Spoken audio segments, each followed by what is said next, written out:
That's why I said I don't do it. They do it. The community, our family. That's my family. I spend more time with them than I even do with my own family. You know, from Michael, who's my lead facilitator. Michael is my go-to dude, man. I say, Michael, I need this. Listen, I'll tell Michael tonight. Yes, Mike, Mr. Marshall. I sent him a message tonight, like, I need a curriculum on gun violence. It's on my table before I walk in the morning. I'm like, dude, what happened? He's so freaking dedicated. No, he's dedicated. He's so passionate.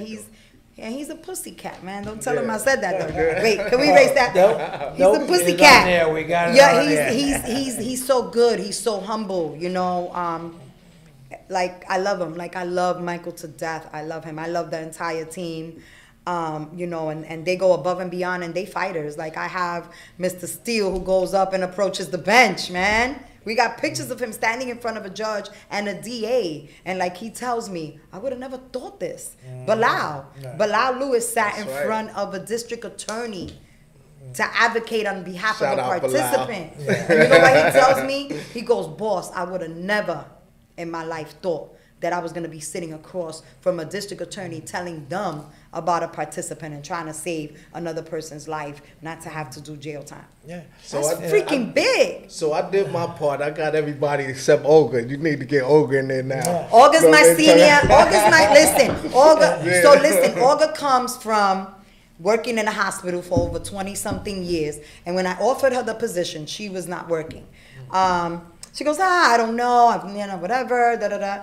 She's amazing. Excellent. Yes. Like, I can't even tell you how amazing she is. She could be any other place. They offer her another job in the hospital. She didn't take it. Making more money, okay? She was like, no, I'm going to stay here. And she's amazing. She calls the client. She sees the client. She visits the clients in the hospital.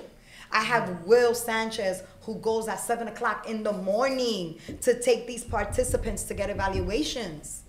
Come on, dude, where they do that? There's no other ATI. I don't care what ATI you know. There's no other ATI that does what Exodus ATI does. And we're going to continue to do it. Yeah, I mean, what's being done here at Exodus is literally second to none. It's just amazing what Julio Medina's vision to create. And I think for all formerly incarcerated men and women, no matter where they are in their life, you know, when you start to find your passion and your purpose, it's not a job. No, that's right. It's not a job. It's literally living your life and your purpose. You love to do what you do. Like I work with people with mental health illnesses. People go, how do you have and deal with so many residents? I go, it's not work for me. Right. That's right. It's not work for me. Yeah, no. It's like it's the greatest thing. Like it's my purpose. You gotta love it. And she just didn't mention one more person that she should have mentioned. The Brandon. Not only Brandon. Who in here with us? Who's in this room with us? I said Johnny. I said my assistant director. Of course. Like just making sure you cover I'm making sure I got everybody. Real quick, right? We're about to wrap it up, but let's give some quick advice, right? For those formerly incarcerated men and women, right, that comes out of jail, wants to go for a job interview, right? Can you give them a quick synopsis on proper etiquette, on what not to do and what to do when they're going for a freaking job? This is good. Right. So I don't care what year we're in, what year we're in, right? 2023. Where I come from, you still wear a suit, you still wear a white shirt, you still wear a tie. If you're a female, you don't wear bangle earrings, you don't wear red lipstick, right? You don't go in there chopping your bubble gum, no, right? Because you have to, you know, you're selling yourself basically to why they should hire you, especially if you don't have a degree, right? Why should they hire you instead of the 10 people that are outside that have masters and bachelors and all this other crap? Right.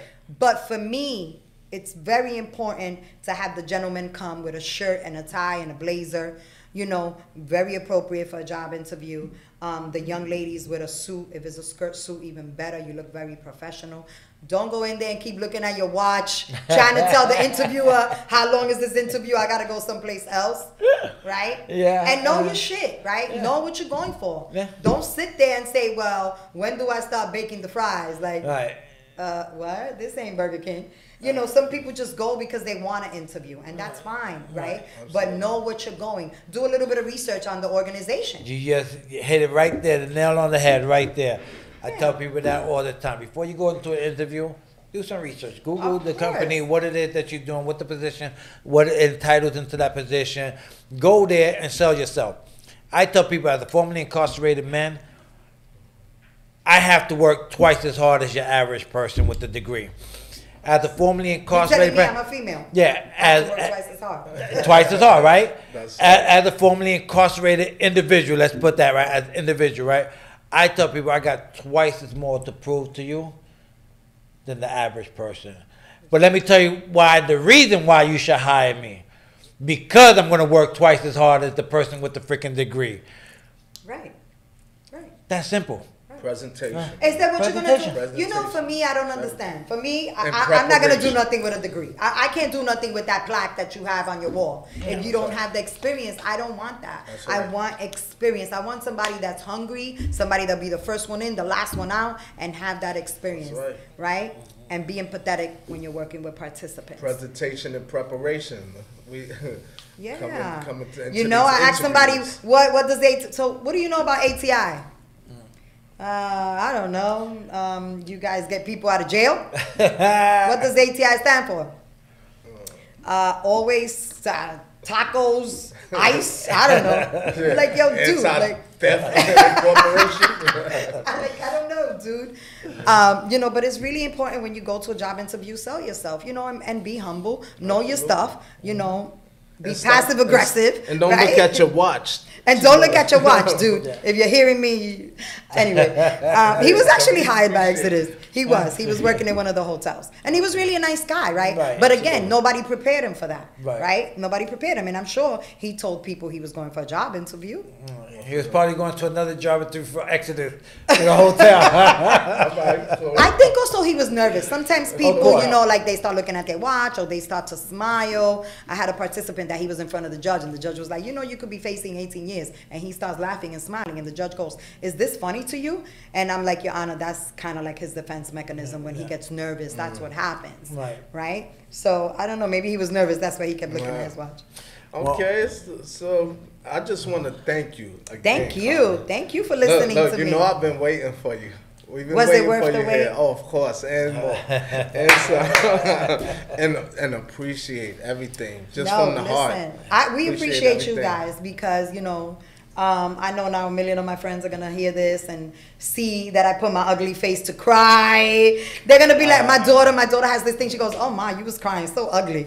So, you know, and then I mentioned her, Lulu, so I gave her a shout out. That's right. Yeah. Absolutely. Yeah, it was genuine, you know, and like I said, it's not freaking easy, especially when you have to prove yourself, right? Especially when you already have that label.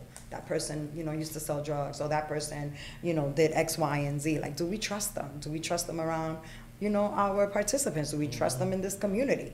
And it's basically like we just have to continue to prove ourselves over and over and over. So I want to like clone 50 Julios, right, and send them all over so that we can have more ATIs, because I listen to stories where people tell me that they had to do, you know, 8 months in prison for something that they would have got, a CD. Absolutely.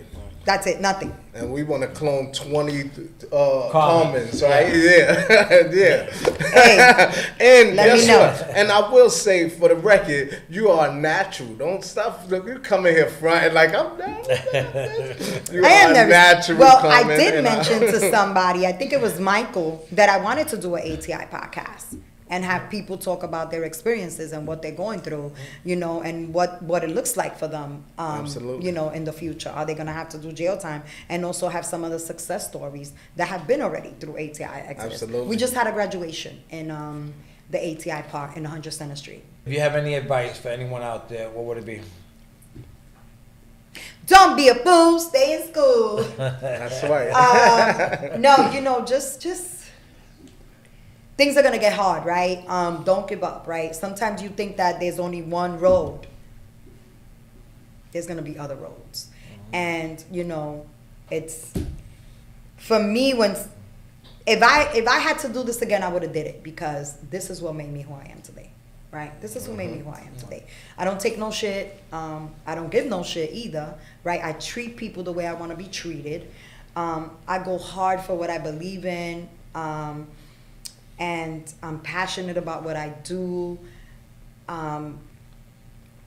You know, and it's not easy. This is not an easy world. And sometimes people, when they feel like it's getting harder, they want to give up. Like, don't give up. Call me. I'm here for you. 917-492-0990, extension 192. Oh, she put the plug. That was the plug, y'all. That right That was the plug. That was the plug.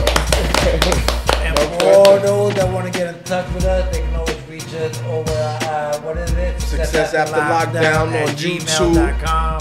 gmail.com, Anchor, Spotify, Apple Music. We everywhere. Facebook, Instagram. So with that being said, thank you, Carmen, for coming out. Thank you for having me.